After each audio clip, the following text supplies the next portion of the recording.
నమస్తే.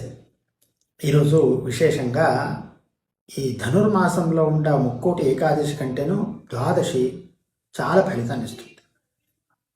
ఈరోజు స్వామివారు భూవరాహ అవతారములు ఉన్నప్పుడు ఆ రకంగా పూజించి తులసి మాలాన్ని సమర్పించండి అమ్మవారికి, స్వామివారికి.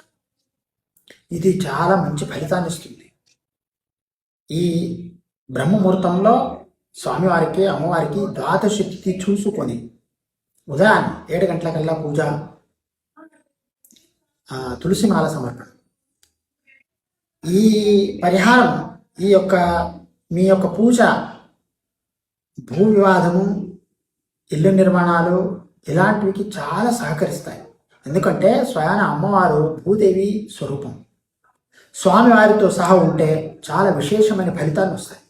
ఎలాంటి ఈ యొక్క భూ నిర్మాణానికి అంటే ఇల్లు నిర్మాణానికి ఎలాంటి దోషాలు రావు.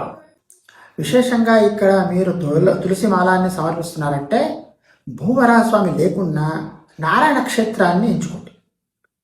సత్యనారాయణ స్వామి గుడి దేవస్థానాలు, అలాగే వెంకటేశ్వర స్వామి దేవస్థానాలు ద్వాదశి ఘడియల్లో స్వామివారికి, అమ్మవారికి కలిసి ఈ తులసి మాలాన్ని సమర్పించండి.